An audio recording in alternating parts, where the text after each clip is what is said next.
अच्छा, साइबरट्रॉन का भविष्य इस चीज पर टिका है। मुझे लगा था कोई बड़ी सी चीज होगी।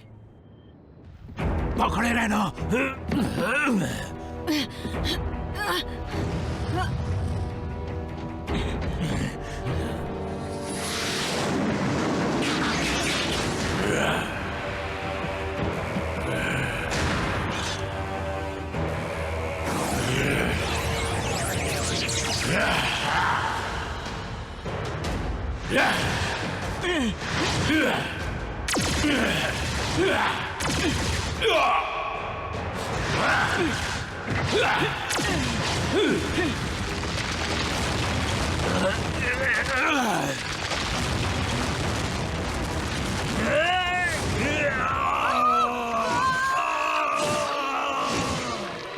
नहीं!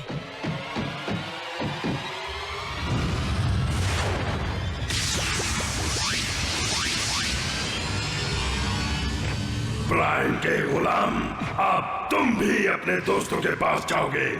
बिल्कुल सही कहा।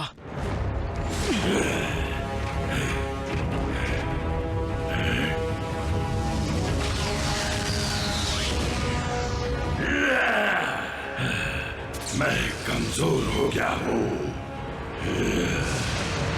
लेकिन हमारे जोरदार हमले से डरकर ऑटोबॉट्स भाग निकले।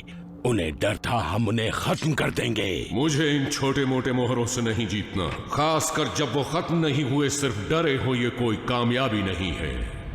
मुझे यहाँ सिर्फ अपना दबदबा नहीं चाहिए, मैं यहाँ किसी को खत्म करने के मकसद से आया हूँ। और उसके लिए मुझे तबाही के एक मजबूत हथियार की जरूरत है। ये कैसे हो सकता है? हमने रेफ्यूजीज को वापस लौटने की खबर पहुंचाई थी और लौटने वालों में सबसे पहले यूनिक्रॉन निकला। और वो वैशी प्रेडेकॉन्स भी। घर लौटकर भी शांति नहीं मिली। लेकिन अब हम उसे कहेंगे क्या? हाँ, मेगाक्रॉन, यूनिक्रॉन। सच में इस वक्त तुम्हें नाम की पड़ी है? हाँ सॉरी। तो बताओ आगे क्या करना है?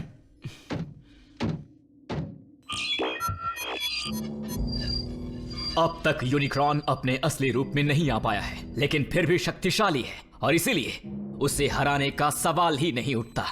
ऑप्टिमस, व्हीलजैक, बम्बलबी बोल रहा हूँ। बहुत बड़ी मुसीबत आ गई है। बम्बलबी, ऑप्टिमस प्राइम बोल रहा हूँ। बात क्या है? ऑप्टिमस, मेरी आवाज आ रही है? कम इन प्लीज। व्हीलजैक, तुम सुन सकते हो? टक्कर लगने की वजह से बात नहीं हो पा रही है। रिसीवर तो चल रहा है, लेकिन आवाज जा नहीं पा रही है। बात नहीं हुई। तुम्हारी आवाज वापस आ चुकी है, इसलिए चुप होने की बिल्कुल जरूरत नहीं है। ऑप्टिमस, अगर आप सुन सकते हैं तो सुने। यूनिक्रॉन ने साइबरट्रॉन पर आने का तरीका ढूंढ लिया है और वो इस जमीन पर अपने गंदे कदम रख चुका है, वो भी मेगाट्रॉन के शरीर के जरिए।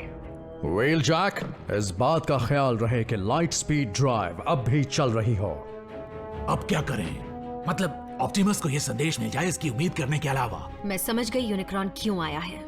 तो बताओ क्यों आया है? अगर वो चाहता तो हमारे जाने के बाद पृथ्वी पर कब्जा कर लेता।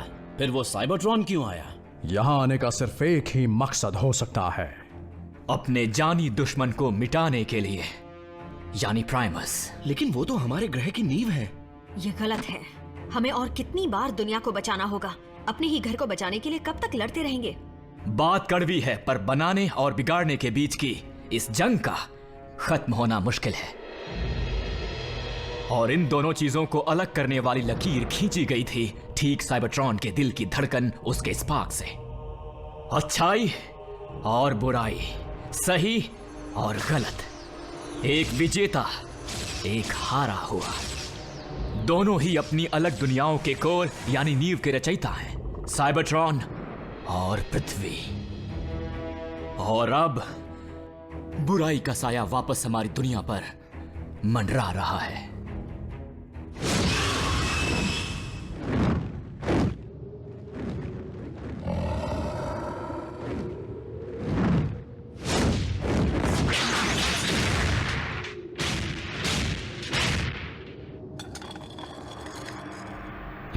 निशान, ऑटोबॉट्स ने सच कहा था।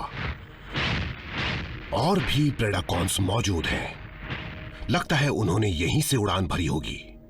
मैं अपने नए साथियों को बाद में ढूंढ निकालूंगा या उन्हें खुद मुझे ढूंढने दूंगा।